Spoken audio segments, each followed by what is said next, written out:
dark in a stormy night, trying to make it to a tree. And I found you on my way. Let's fly real high till the morning comes.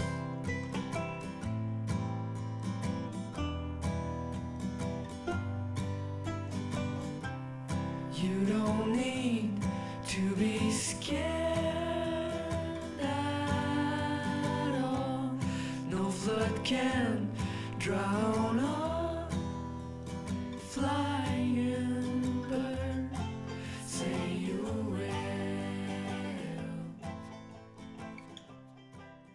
Merci à tous.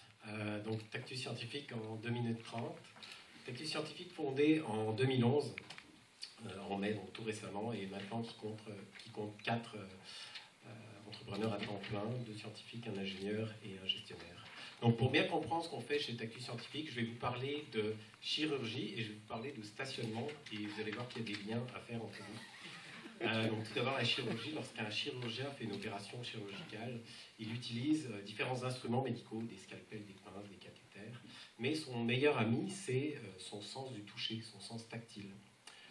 Vous, lorsque vous stationnez votre automobile, donc on n'est plus dans le même domaine, vous avez droit à un radar de recul. Si vous avez pris l'option, tant mieux pour vous. Ça vous évite d'écraser la personne en arrière. Mais nous, on trouve que ça ne fait pas de sens. Ça devrait être l'inverse. C'est le chirurgien qui devrait avoir des radars et des détecteurs dans ses instruments médicaux. Donc c'est exactement ça qu'on fait. On a mis au point un détecteur qui est parmi les plus petits au monde, les plus sensibles, compatible avec le médical, et breveté, et qu'on incorpore dans des instruments médicaux en partenariat avec nos premiers clients, qui sont des hôpitaux de Montréal. Voilà, donc le but, c'est de devenir le partenaire du chirurgien pendant l'opération. Donc on s'en vient très fort dans le médical, et on veut s'en aller très fort aussi dans d'autres marchés dans lesquels notre technologie peut répondre à des besoins, et qui sont des marchés qui ont des cycles de vente plus rapides, parce qu'on sait que dans le médical, c'est quand même long. Donc c'est important pour nous de percer ces marchés, puis c'est notre défi, donc percer ces marchés tout en répondant à la demande de nos clients initiaux dans le médical, qui sont des gens exigeants. Donc on est une start-up de Montréal, très fiers d'être à Montréal, une ville parfaite pour innover, et notre but c'est pas de rester à Montréal, évidemment, c'est de croître dans le monde entier et de faire rayonner Montréal au travers de notre croissance. Alors venez nous rencontrer, nous qui sommes le nouveau visage des technologies tactiles au Québec. Merci.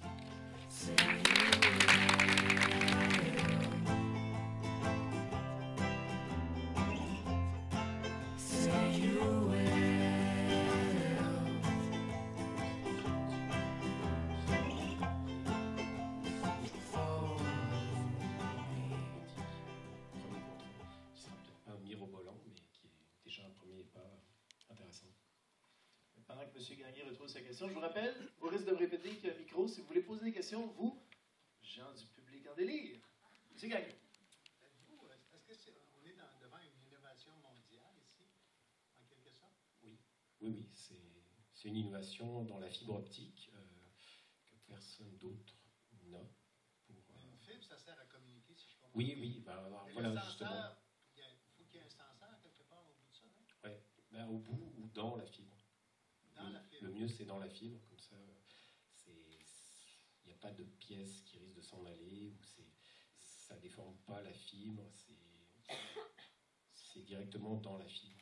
On n'a pas besoin de modifier ce qui existe déjà pour rentrer la fibre. Et votre chance de survie, votre chance de passer à travers les développements technologiques qui s'en viennent, vous dites que vous avez de l'aide, là, mais sont grandes vos chances, ou ça vous prend beaucoup d'aide encore, là, ou du financement? L'avantage qu'on a, c'est qu'on n'est pas seulement dans le médical. Parce que si on était seulement dans le médical, il faudrait déjà aller chercher des investissements, ce qui prend beaucoup de temps. Mais l'avantage qu'on a, c'est qu'on a déjà un pied dans le marché scientifique, puisque nous, on vient de ce milieu-là. Donc on a un prototype qui est à quelques semaines d'être vendu dans ce marché-là. Il nous manque quelques données pour aller sur la route maintenant et puis montrer à quel point ça marche. Question présentant les médecins, les docteurs, les spécialistes qui utilisent votre technologie présentement, les premiers feedbacks que vous avez eus ont été comme wow, c'est quelque chose qu'ils n'ont jamais vu de leur vie, puis Oui. Mais pour l'instant, ça reste utilisé, c'est pas chez l'humain pour l'instant, mais oui, ils sont très emballés par le potentiel chez l'humain, effectivement. Bien, donc dernière chance pour une question. Monsieur? Oui, Jean-Thérien, je n'ai pas bien compris, par contre, il y a la réponse donner la réponse à la question. Concrètement, vous voudriez visuellement, qu'est-ce que ça apporte à l'outil qui est manipulé par le médecin? Oui, alors ça amplifie le sens tactile, c'est-à-dire que au lieu de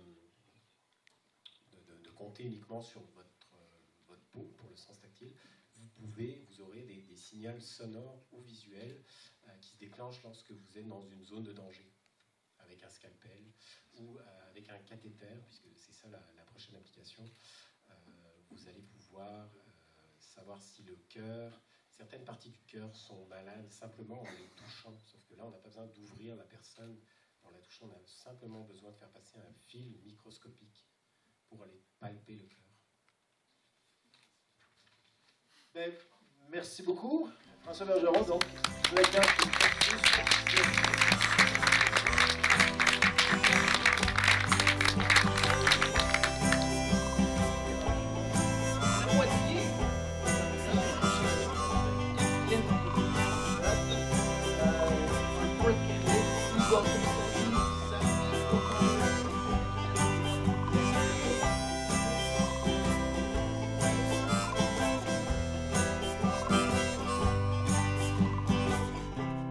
And we'll learn to read the winds better.